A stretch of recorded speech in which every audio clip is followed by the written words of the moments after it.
If positive thinking is so powerful, why is it so easy to get caught up in negativity? Did you know that studies have shown that people who practice positive thinking have a 50% lower risk of developing depression?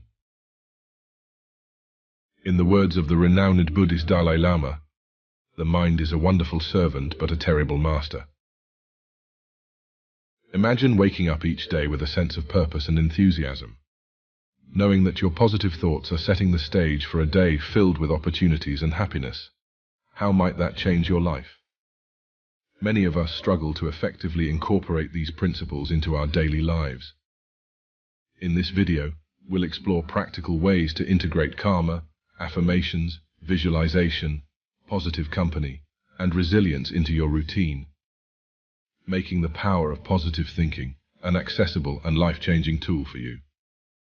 But before we delve into a topic, power of positive thinking, if you haven't already, don't forget to hit that subscribe button and ring the notification bell so you never miss our empowering content.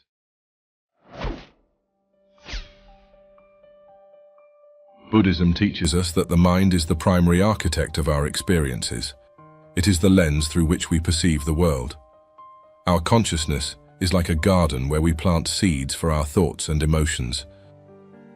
Our thoughts can create reality, just as a seed can grow into a powerful tree when nurtured and tended to. Positive thinking, or what we call right thought in Buddhism, is not about denying the existence of suffering or challenges in life. Instead, it is about cultivating a mindset that enables us to face these challenges with courage, resilience, and compassion. Here are some key principles from Buddhist philosophy that can help us harness the power of positive thinking. Number 1. The law of karma. In Buddhism, we believe in the law of karma, which states that our actions have consequences. Positive thinking leads to positive actions, and these actions, in turn, create positive outcomes. By being mindful of your thoughts and cultivating positive intentions, you set in motion a chain of events that can bring about positive change in your life. The law of karma reminds us that our thoughts are not inconsequential. Every positive thought is a step towards creating positive karma in your life. Every negative thought is a step towards creating negative karma. It's like sowing seeds in a field. When you plant seeds of positivity, you reap a harvest of happiness and well-being. Think of karma as a cosmic balance sheet. Positive thoughts and actions accumulate positive karma, while negative thoughts and actions accumulate negative karma. Over time, this balance of karma shapes the course of your life. Number 2, the power of affirmations. Affirmations are a powerful tool in cultivating positive thinking. These are positive statements that you repeat to yourself regularly.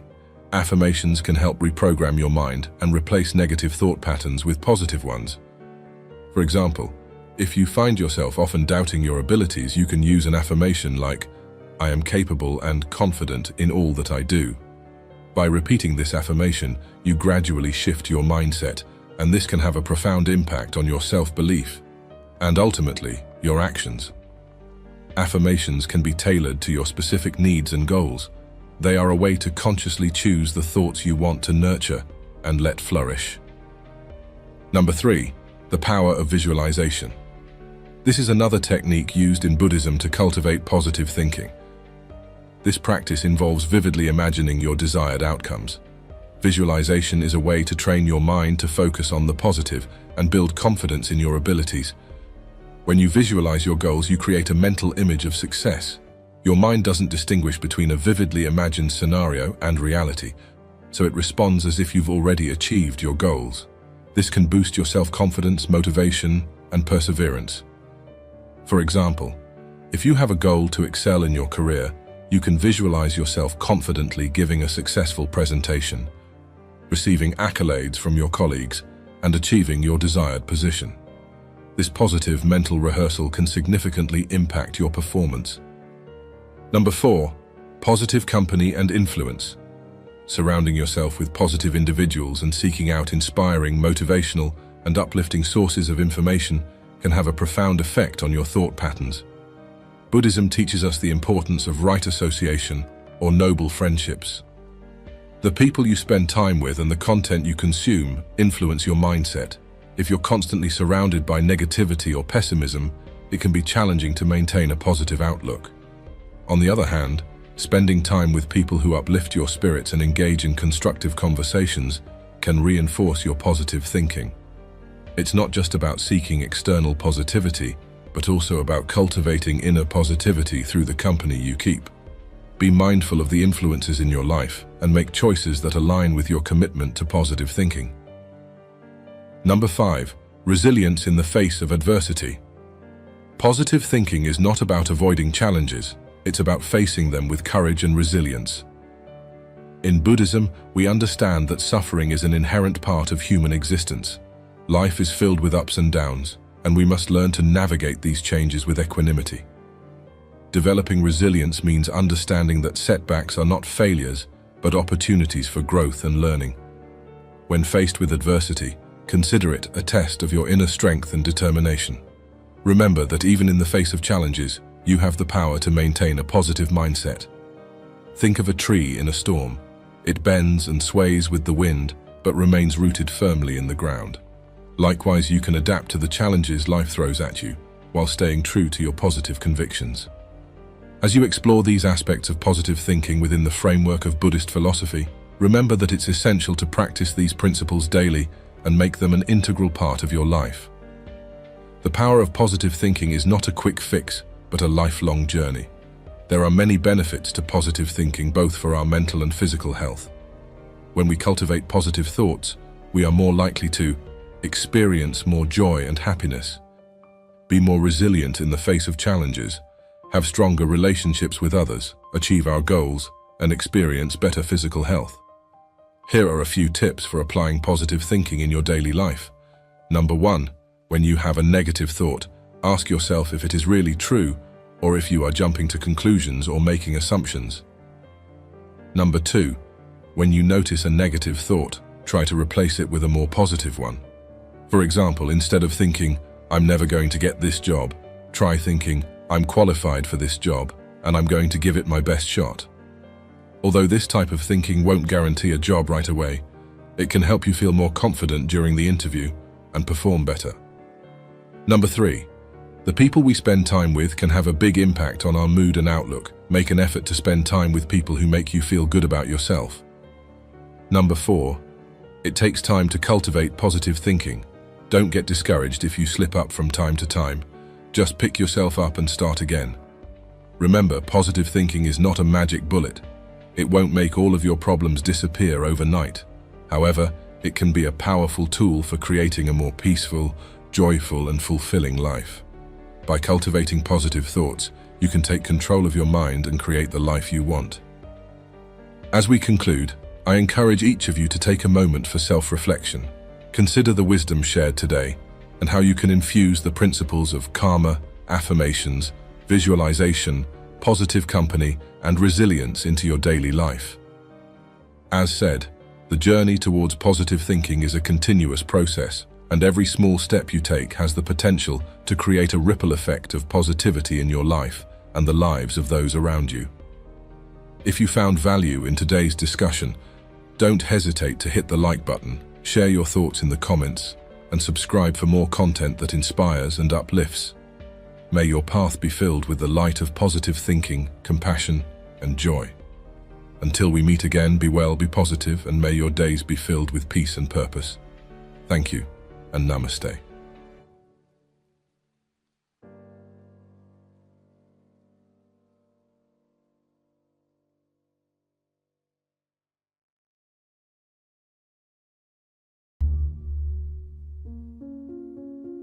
If you find certain things in Buddhism that are useful to you, take them.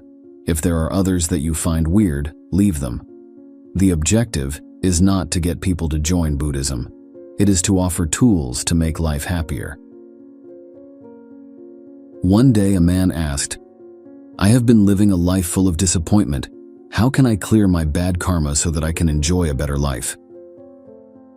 The master answers, "Accept life as it is joyfully, and your bad karma will be eliminated in no time.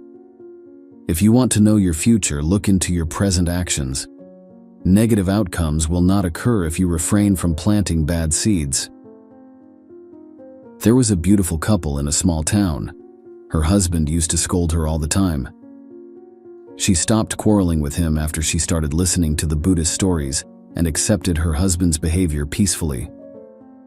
After some time, her husband asked, "Are you okay? Why are you still smiling when I scold you? You have changed a lot in the past few days."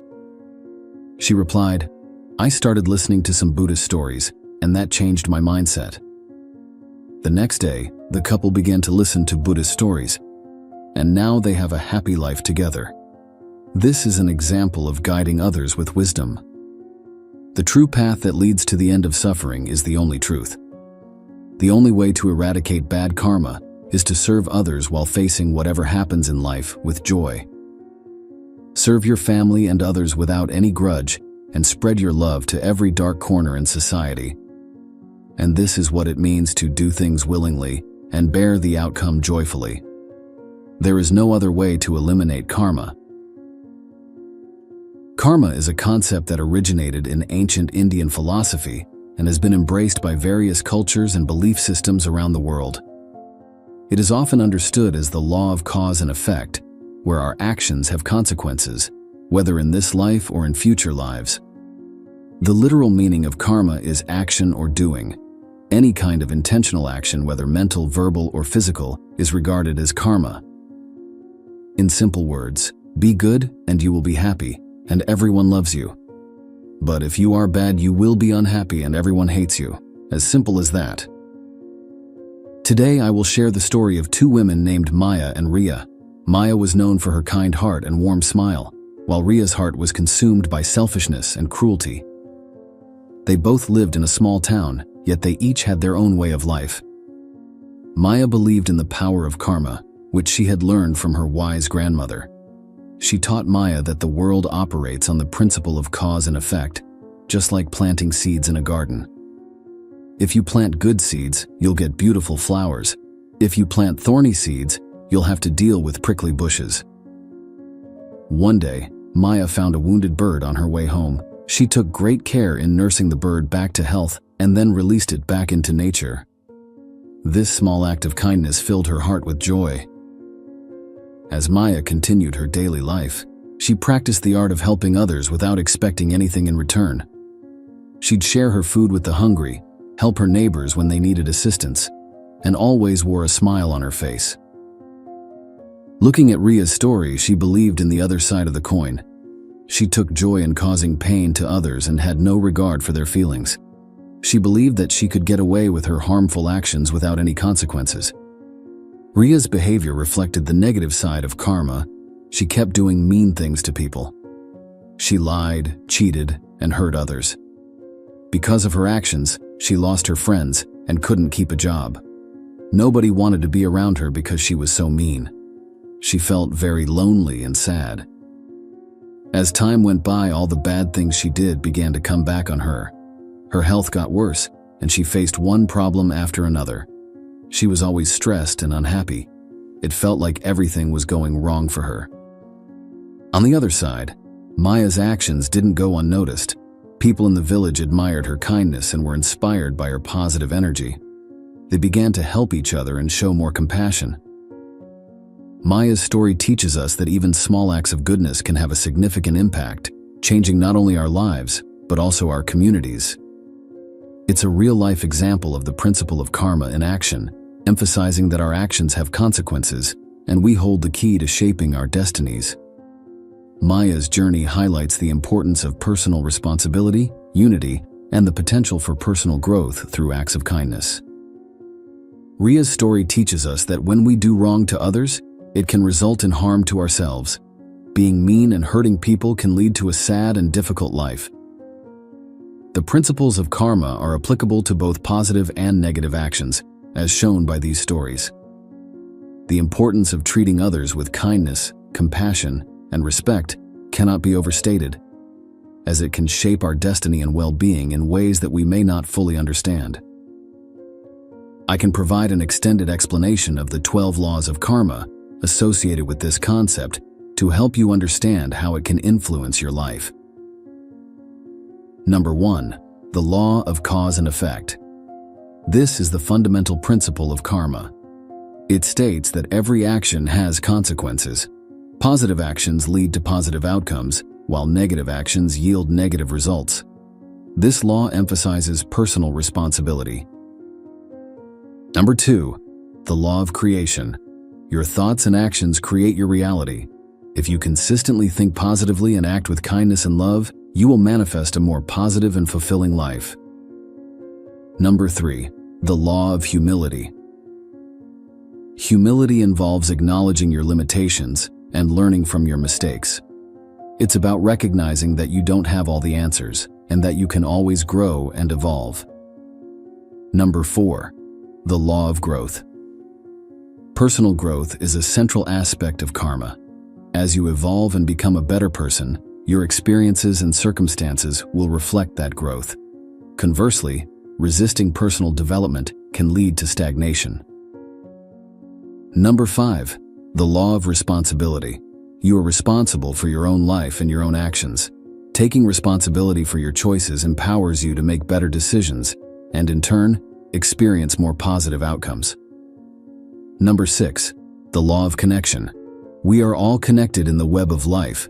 Our actions not only affect us but also impact others. Understanding this interconnectedness can help us make choices that benefit both ourselves and the world at large. Number 7. The law of focus.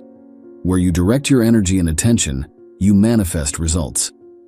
Focusing on positive goals and intentions can help you attract positive outcomes. Number 8. The law of giving and hospitality. The act of giving, whether it's your time, resources, or kindness, sets in motion a cycle of positive energy. Generosity and hospitality can lead to abundance in your life. Number 9. The law of here and now. Living in the present moment is essential. Dwelling on the past or constantly worrying about the future can impede your ability to make the most of the present and create positive karma. Number 10. The law of change. Embracing change is an integral part of the karmic cycle. Change can bring growth and transformation. Resisting change can lead to suffering.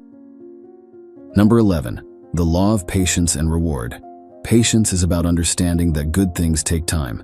Acts of kindness and positive intentions may not yield immediate results, but they will eventually bring rewards.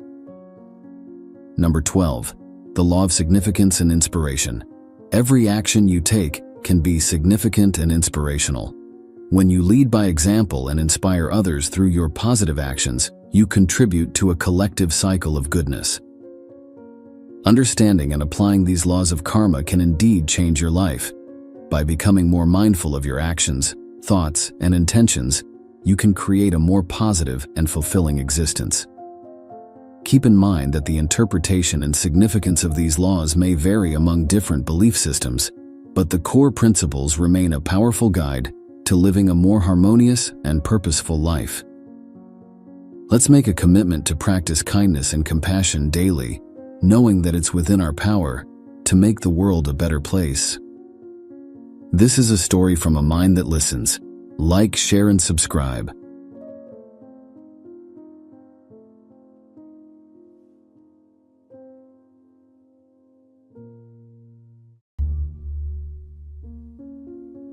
Feeling of being hurt and never receiving an apology is one of the terrible feelings in the world. Have you been in a conversation or a situation where someone has said something that's triggered you to react? Maybe you've become angry, or frustrated, or sad, and once you feel this emotion, you say the first thing that comes to mind. When you hear something that you don't agree with, you might react without thinking, as if a tsunami of frustration and instability is smashing upon your head. Now, pause the video for a moment and think about the last time you reacted to something by thinking not to react. Having such emotions in your mind can result in making bad decisions. It's possible that you may become desperate to get what you want, but you may damage your relationships and harm to the people you care about. The damage you have done is visible only after the dust settles. So, the process of whatever you call it, is not a psychological process. Your memory has nothing to do with it. You can simply look at your life with a great sense of wonder, without any thought coming in your mind. If you think you're smart about everything, you have explanations and calculations, and many things are running through your mind. You agree with someone and you disagree with the other one. You make comments about yourself and others. You appreciate and you depreciate people. There is a lot going on in your mind. Similarly, there lived a young man named Suresh. He would get really upset and act without thinking whenever things didn't go his way. Whether he had an argument with a friend or faced a difficult task, his anger would explode like a fire, causing trouble for everyone. One sunny morning, while Suresh was walking around the village, he saw a crowd gathered around a wise old man named Master Arjun. He was telling a story that caught Suresh's attention. "Once upon a time," began Master Arjun, "there was a young warrior named Rahul who lived in a peaceful village similar to ours.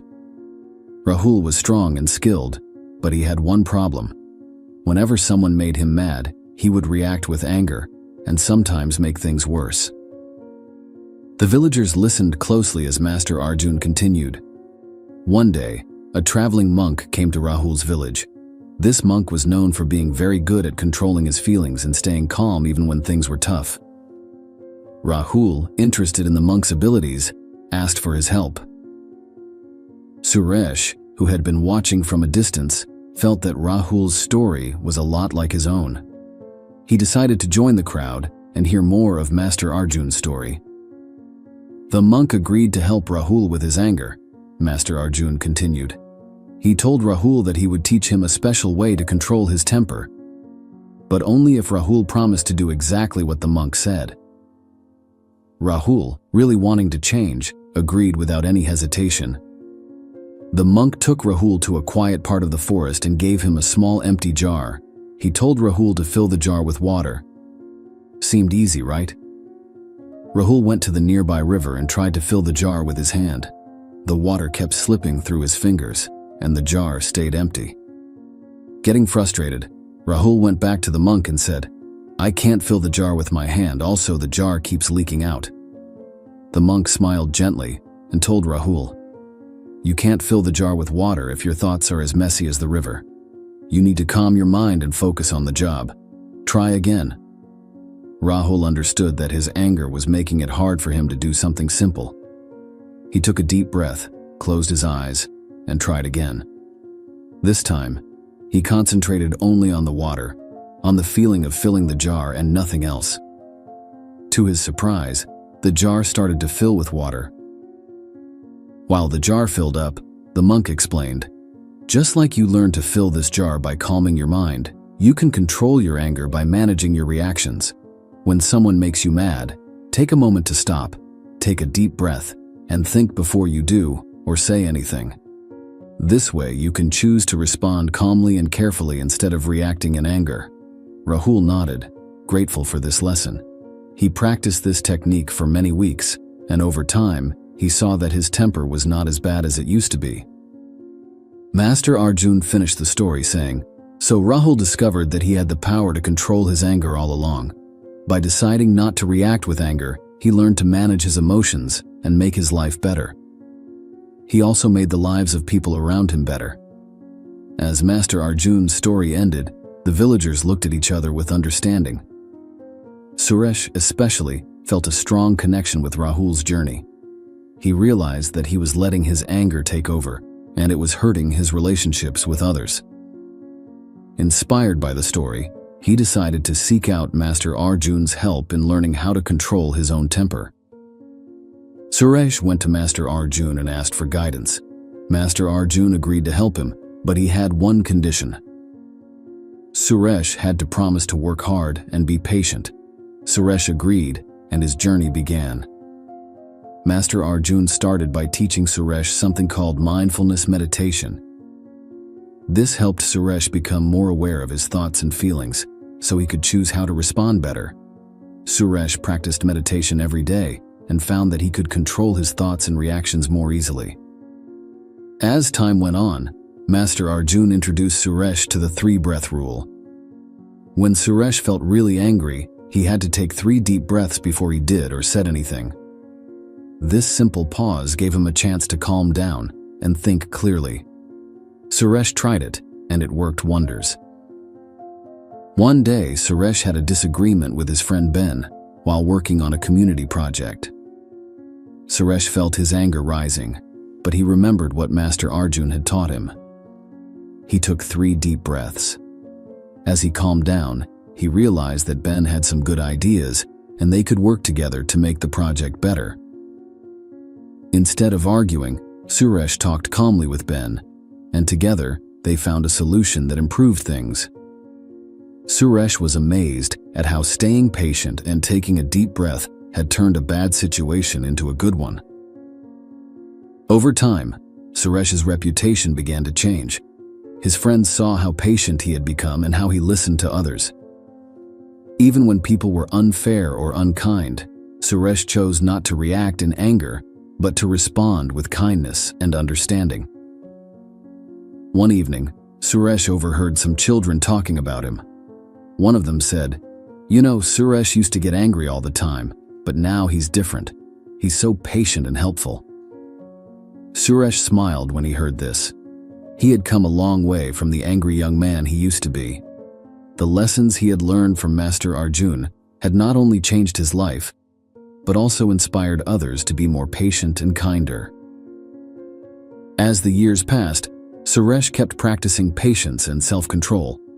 He became a respected leader in the village, known for solving problems and helping people get along. People came to him for advice not just about anger, but also about life's challenges. One day, the village faced a big problem. A long drought had dried up the land and it was hard to grow crops. People were worried and started arguing about how to share the little water they had left. Suresh, now a trusted elder, stepped in to help. He listened carefully to everyone's concerns, acknowledged their worries, and suggested a plan that focused on working together and sharing.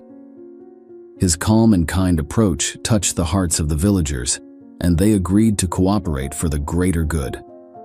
With teamwork and determination, the villagers overcame the challenges of the drought. As the land turned green again and water flowed freely, the village became even stronger and more united than before. Suresh's patience had played a big part in helping the village not just survive, but thrive. Suresh's wisdom and leadership didn't stay within the village. People from nearby communities heard about him and came seeking his advice. Suresh became well known in the region, teaching others the important lessons he had learned from Master Arjun and his own journey to become a better person.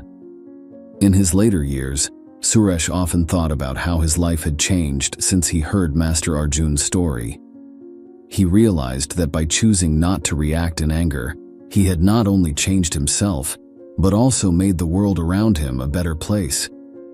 He had discovered the amazing power of patience and self-control.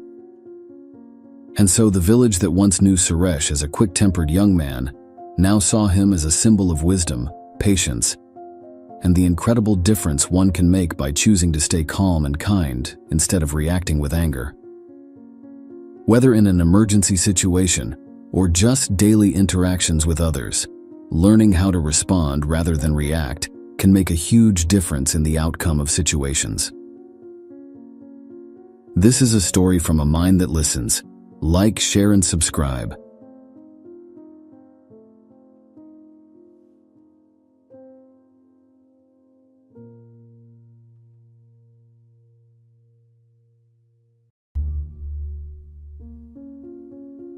Imagine that you are sitting in your car, stuck in traffic. It's a hot day and you're starting to get frustrated. You have a lot of things that you need to do, and you're feeling overwhelmed. It's easy to get caught up in the stress of the moment and to react without thinking. But what if there was a way to handle this situation differently? What if there was a way to stay calm and focused, even when things are tough? Maybe you were juggling a demanding job, a busy social life, and family commitments. Or maybe you were trying to start a new business or launch a new product. Whatever the situation, it's easy to feel overwhelmed and discouraged. But the 7 habits can help you to overcome these challenges and achieve your goals. I'm going to take a deeper dive into each habit and show you how to apply it to your own life. First, these habits are not just about getting things done. They're about living a life that is both meaningful and effective. They help you to develop a strong character, build relationships with others, and achieve your goals. In this story, we're going to follow the journey of a young woman named Sarah as she learns and applies the 7 habits in her own life. As Sarah begins to apply these habits in her life, she starts to see amazing results. She becomes more confident and assertive, she builds stronger relationships with her family and friends, and she starts to achieve her goals. I hope that this story will inspire you to learn more about the 7 habits and apply them in your own life. The 7 habits are not a quick fix, but they are a powerful tool that can help you to achieve your full potential. The first habit is, be proactive. Sarah was a bright and ambitious young woman, but she was also feeling lost and unfulfilled. She had recently graduated from college, but she couldn't seem to find her place in the world. She had tried a few different jobs, but nothing seemed to be the right fit. One day, Sarah was talking to her friend Mary about her job struggles. Mary told Sarah about a book she had read called The 7 Habits of Highly Effective People. Mary said that the book had helped her to change her life for the better. Sarah was intrigued, so she decided to read the book herself.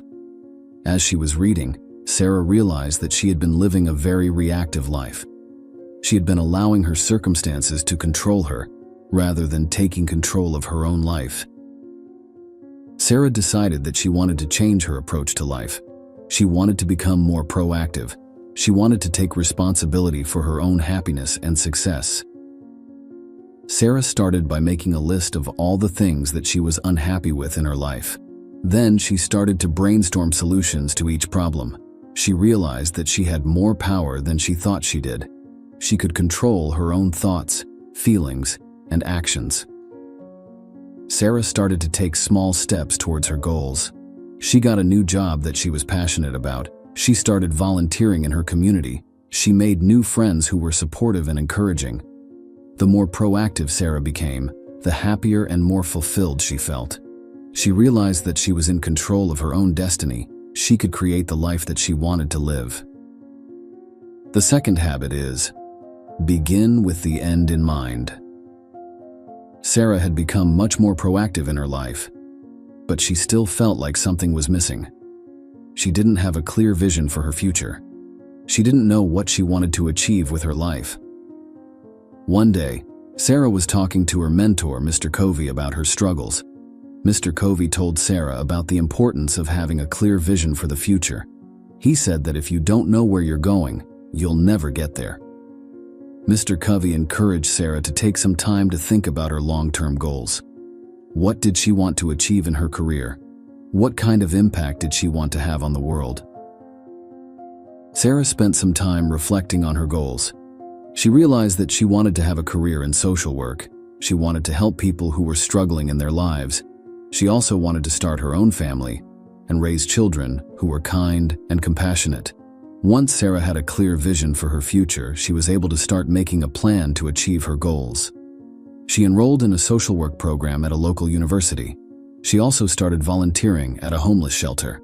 Sarah knew that it would take time and effort to achieve her goals, but she was determined to succeed. She had a clear vision for her future, and she was taking steps to make it a reality. The third habit is, put first things first. Sarah was making great progress towards her goals, but she was also feeling overwhelmed. She had a lot on her plate: school, work, volunteering, and a social life. She found it difficult to keep up with everything. One day, Sarah was talking to her mentor about her struggles, so he told Sarah about the importance of putting first things first. He said that you can't do everything, but you can do the most important things. Mr. Covey encouraged Sarah to create a weekly schedule.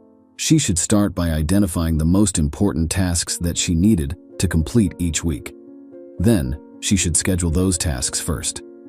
Once she had scheduled the most important tasks, she could schedule the less important tasks around them. Sarah took Mr. Covey's advice to heart. She created a weekly schedule and started putting first things first. She realized that she didn't have to do everything at once. She could focus on one task at a time and complete it to the best of her ability. Sarah also started to say no to commitments that weren't important to her. She realized that it was okay to say no to things, even if it meant disappointing people.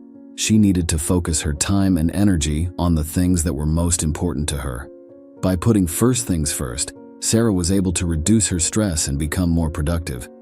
She was able to achieve her goals without sacrificing her health and well-being. The fourth habit is, think win-win. Sarah was now excelling in her studies and her career. She was also building strong relationships with her family and friends. She was living a happy and fulfilling life.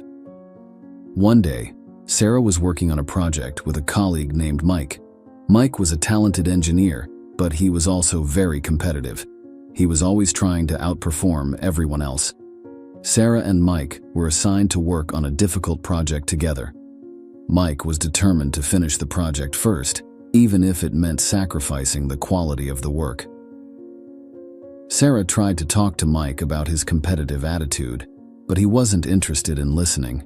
He was only interested in winning. The fifth habit is, seek first to understand, then to be understood. Sarah was now a successful social worker. She loved her job, and she was making a difference in the lives of her clients. One day, Sarah was assigned to work with a new client named John. John was a homeless man who was struggling with addiction. Sarah met with John for the first time. She sat down and listened to his story. She tried to understand his perspective and his experiences. Sarah realized that John had been through a lot in his life. He had grown up in poverty and had been abused as a child. He had turned to drugs and alcohol to cope with his pain. Sarah didn't try to judge John or to tell him what to do. She simply listened and tried to understand him. After several meetings, Sarah and John developed a strong relationship. John trusted Sarah, and he felt comfortable opening up to her. Sarah was able to help John to get sober and to find a stable place to live. She also helped him to connect with resources that could help him to get back on his feet. Sarah learned that it is important to seek first to understand, then to be understood. When you listen to someone with an open mind and heart, you can build a strong relationship and help them to succeed. The sixth habit is synergize. Sarah was now a leading social worker in her community. She had helped hundreds of people to improve their lives. One day, Sarah was approached by a group of community leaders. They asked her to help them develop a program to address the growing problem of homelessness in their community. Sarah was excited to be involved in the program. She knew that she couldn't solve the problem of homelessness on her own. She needed to work with others to create a comprehensive solution. Sarah assembled a team of experts from different fields, including social work, housing, and healthcare. The team worked together to develop a program that would provide homeless people with the support they needed to get back on their feet. The program was a success. It helped hundreds of homeless people to find housing, get sober, and find jobs. Sarah was proud of what they had accomplished. She had learned that synergy is the key to solving complex problems. When people work together towards a common goal, they can achieve more than they could ever achieve on their own.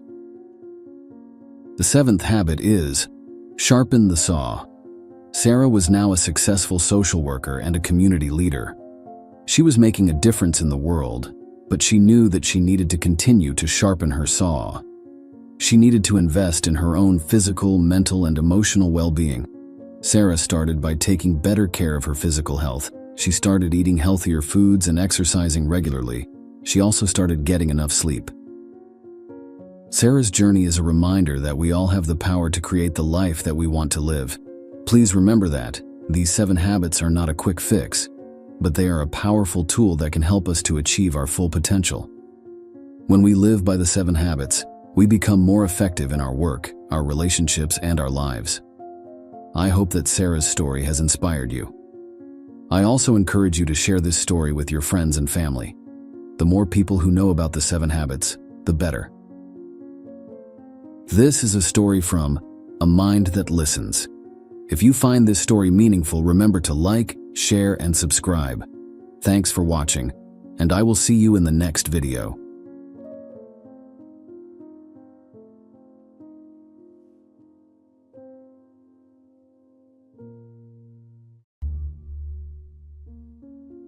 Once upon a time, there was a monk who lived in a small hut on the edge of a forest.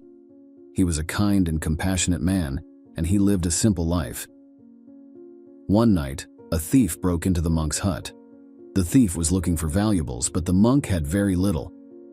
The only thing of value in the hut was a small statue of Buddha. The thief picked up the statue and was about to leave when the monk woke up. The monk saw the thief with the statue and said, "Please take the statue. It is all that I have." The thief was surprised by the monk's kindness. He had never met anyone who was so willing to give away their possessions.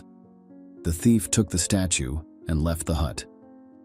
The next day, the thief felt guilty for stealing from the monk. He realized that the monk was a good man and he didn't deserve to be robbed. The thief decided to return the statue to the monk.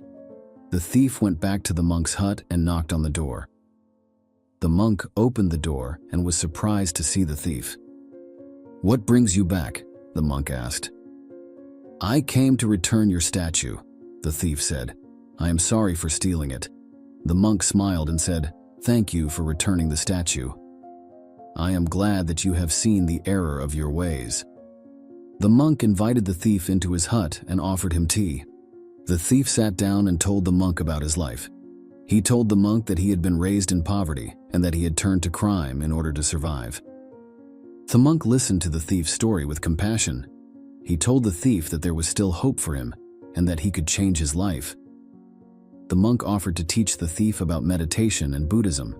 The thief agreed to learn from the monk. He began to visit the monk's hut every day, and he learned the basics of meditation and Buddhism. The thief also began to help the monk with his chores and errands. The thief began to change under the monk's guidance. He became more kind and compassionate, and he started to see the world in a new way. He realized that there was more to life than stealing and material possessions. One day, the thief was walking through the forest when he saw a group of children playing. One of the children fell and scraped his knee. The thief immediately went to help the child. He cleaned up the child's scraped knee and gave him a hug. The child's mother thanked the thief for helping her son. She asked the thief why he was so kind to her son. "I was once a thief," the thief replied.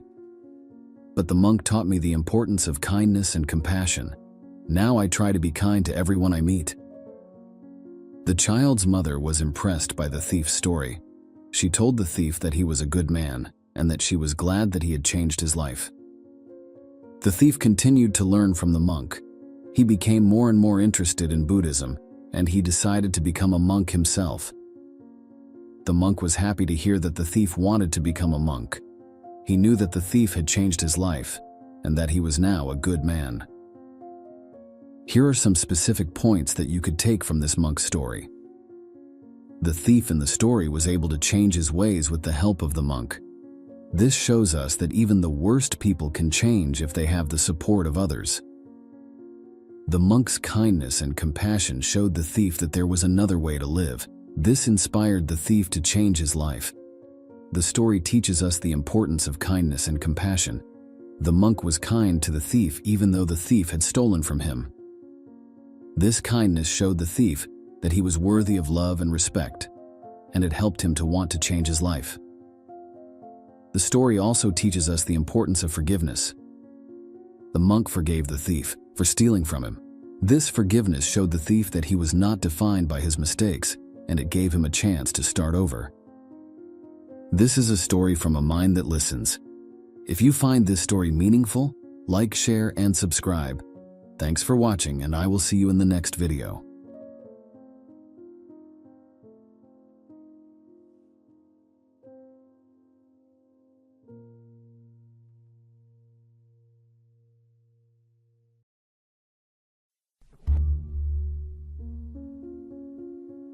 A monk once told his students that our words have immense power.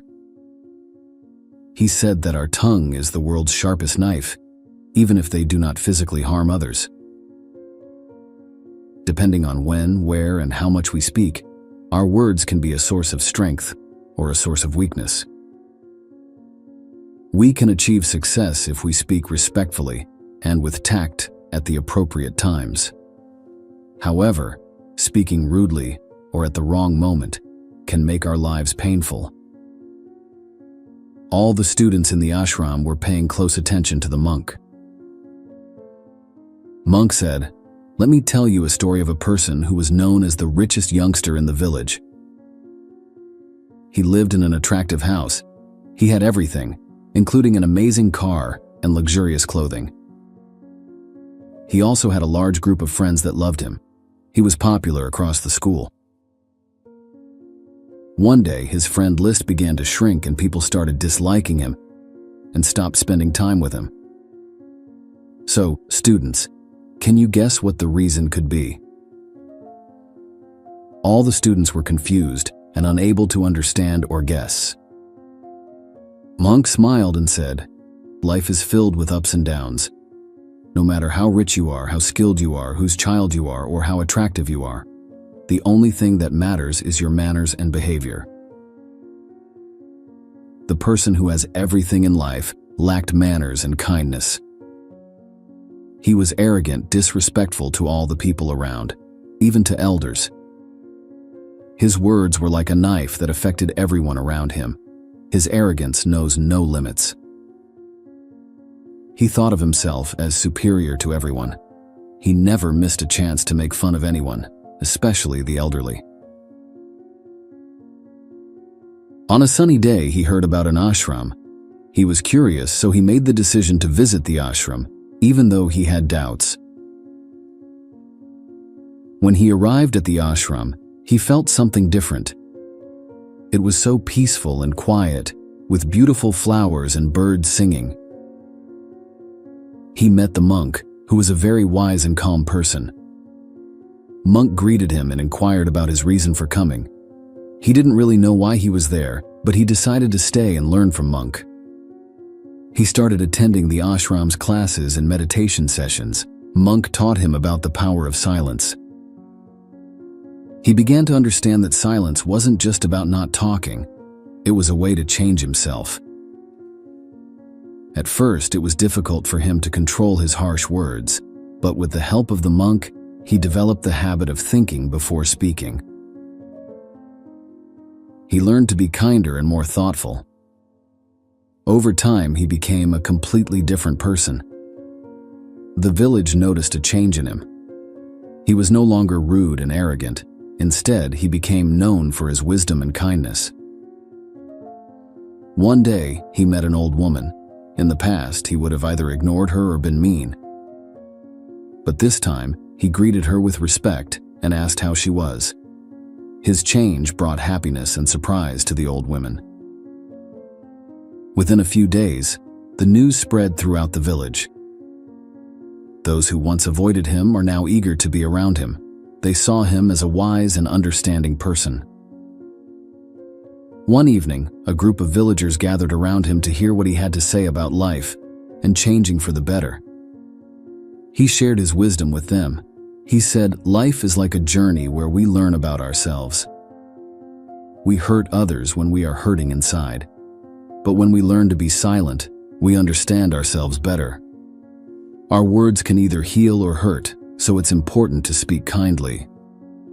He continued, "I used to think that silence meant being weak, but I was wrong. Silence is strong. It helps us listen, understand, and connect with others. It lets us choose our words carefully and be kind." The villagers were inspired by his story and wisdom. He had gone from being a mean person to a wise and caring one.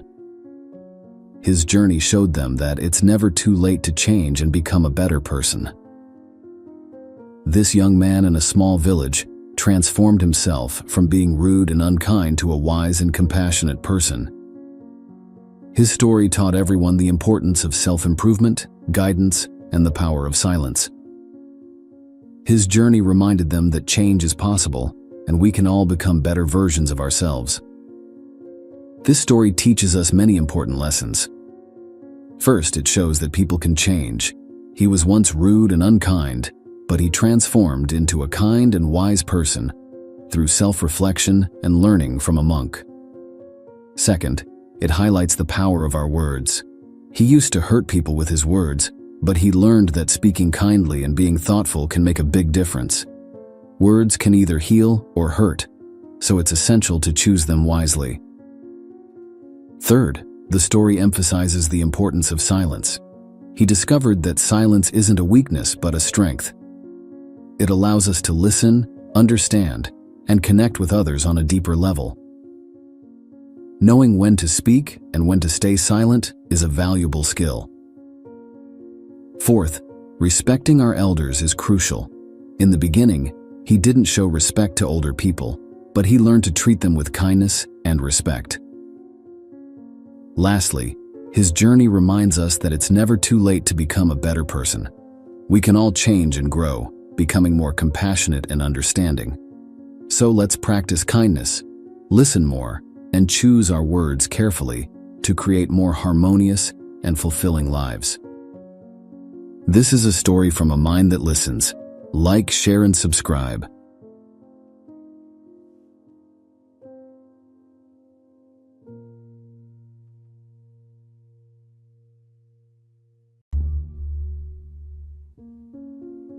In the past, 4 youngsters visited the ashram. The place was peaceful, and they were able to hear the birds' chirps. The 4 youngsters made the decision to settle down and meditate in silence before the guru arrived.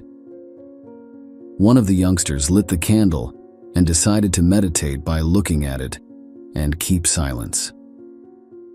They made a promise to themselves that they would not speak, regardless of the outcome.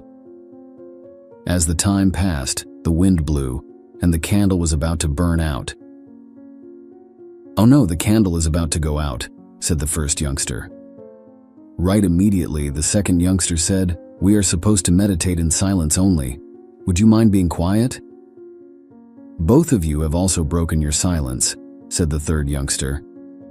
Suddenly, the fourth youngster laughed out loud and said, "I am the only one who didn't speak." If we take a closer look, it appears that each youngster broke the silence for a different reason. Point number 1. The first youngster was distracted by a candle and forgot what was more important. Point number 2. The second youngster was more concerned about others following the rules than practicing himself. Point number 3. The third youngster let go of his anger towards the first 2 youngsters who affected him. Point number 4. The fourth youngster lost his way because of his pride. All the 4 youngsters kept paying attention to each other's mistakes, but they forgot that each one of them is also making a mistake. In the meantime, Guru has arrived. All the 4 youngsters sat around him. Guru picked up a small stick from the ground. Guru continued, "You see, the world is filled with chit-chat and noise. People often speak without thinking, and words are tossed about carelessly. But the true power lies in the ability to speak only when necessary." He then pointed to the stick he held and said, "Imagine this stick is your words. Each time you speak, it's like breaking a piece off this stick. If you keep breaking it, soon there will be nothing left." The youngsters nodded, beginning to grasp the concept. Guru went on, "When you speak less, your words carry more weight. People listen more attentively, and your message becomes clearer. It's not about being silent all the time, but rather about choosing your words wisely." The young villagers left ashram with a newfound understanding. They realized that speaking less didn't mean silencing their voices, but rather using their words with purpose and intention. They understood that by doing so, they could make a greater impact and leave a lasting impression. The truth is that the majority of people in the world pay attention to the mistakes of others. They blame others for their mistakes, but they don't realize their own mistake.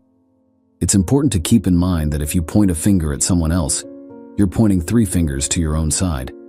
If we focus on our own mistakes and try to rectify them instead of finding faults in others, we will be saved from many quarrels and troubles. Never judge others too quickly, because chances are that you are not perfect yourself. This is a story from a mind that listens. Like, share, and subscribe.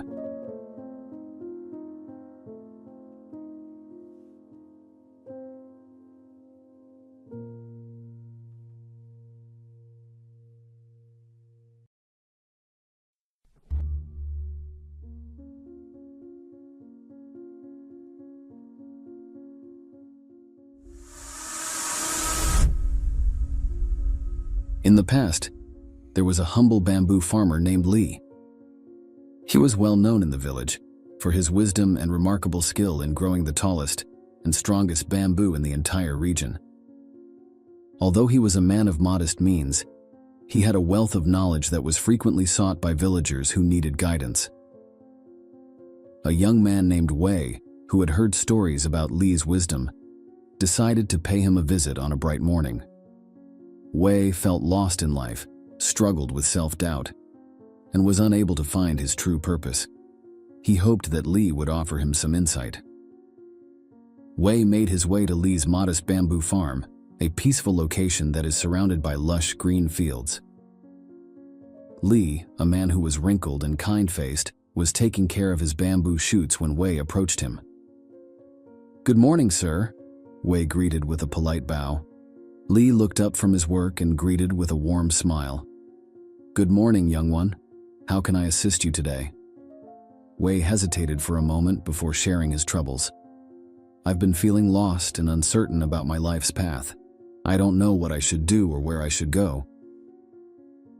Lee nodded understandingly and said, "You're not the only one feeling this way, my friend.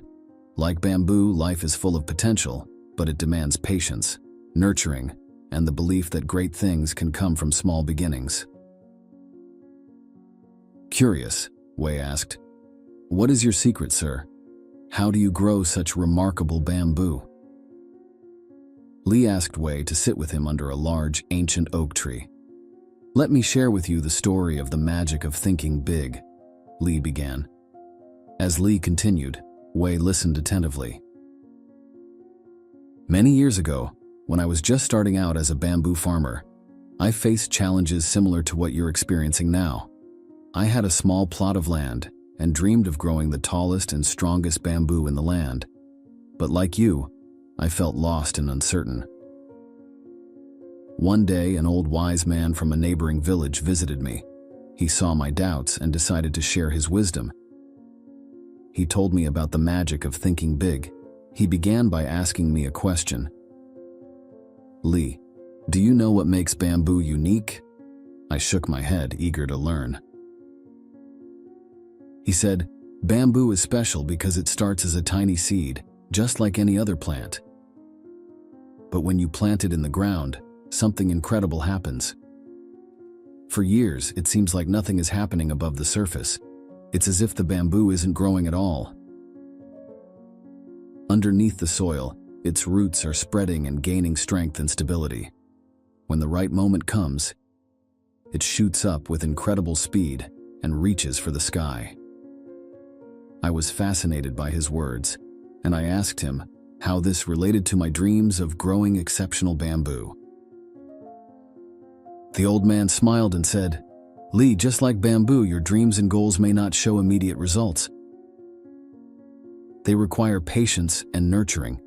You must believe that the small steps you take each day are like the roots of bamboo, strengthening your foundation.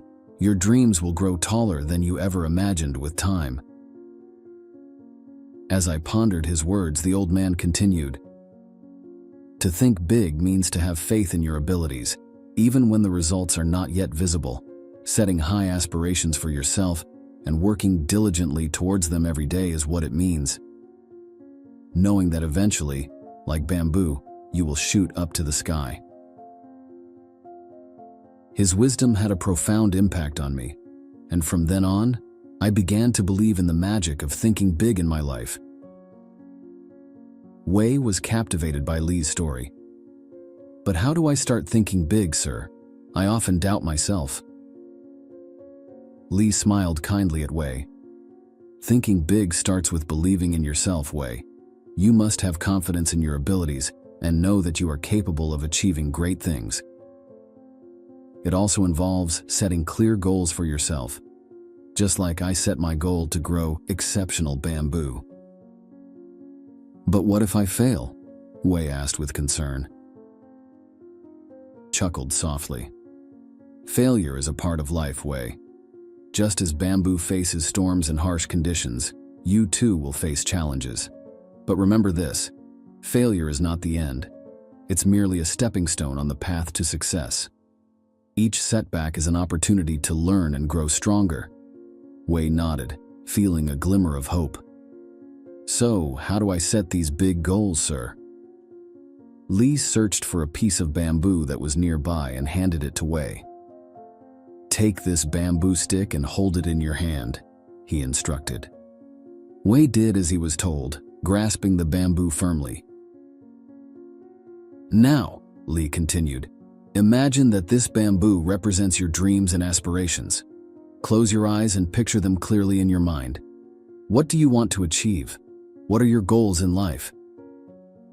Wei closed his eyes and took a deep breath.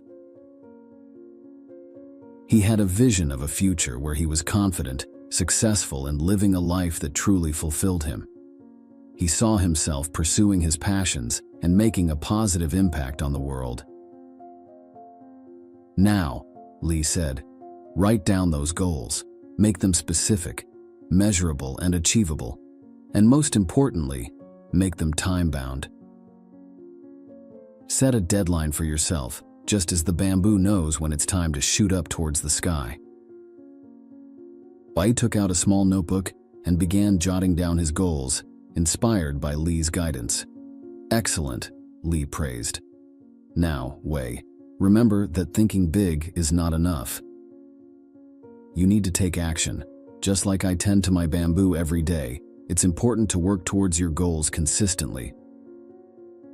Break them down into manageable tasks and take one step at a time. When Wei looked at his list of goals, he felt a renewed sense of determination. Thank you, sir. I have gained insight into my path thanks to your wisdom. Li patted Wei's shoulder. You are most welcome, my young friend. It's important to remember that the power of thinking big lies within you. Believe in yourself, establish ambitious objectives, and work tirelessly towards them. Just like the bamboo, you will grow stronger and reach new heights. On that day, Wei left Li's bamboo farm with a newfound sense of purpose and confidence. Although the journey ahead would be challenging, he was determined to embrace the magic of thinking big and pursue his dreams with unwavering faith. Over the years, Wei worked tirelessly towards his goals, just as Li had advised. He faced setbacks and failures along the way, but he persevered, learning valuable lessons from each experience. As time went on, Wei's efforts began to bear fruit. One day, as Li walked through his bamboo grove, he noticed a remarkable sight. One of his bamboo shoots had grown taller than all the others, reaching a height that seemed almost impossible. Li couldn't help but smile, for he saw in that towering bamboo the embodiment of the magic of thinking big. Wei had indeed achieved a great amount of success, not only in his personal life, but also in his contributions to the village and the world. He had become a respected leader, known for his unwavering belief in the potential of individuals and the power of thinking big. As the years went by, Wei continued to visit Li, sharing his own wisdom and experiences with the next generation of villagers who sought guidance. They worked together to cultivate the power of thinking big, ensuring that it would thrive for generations to come. As we wrap up this inspiring story of the wisdom of the bamboo farmer, to achieve greatness in life, it's important to believe in yourself. Cultivate patience, set ambitious goals, learn from failure, take consistent action, and share wisdom with others.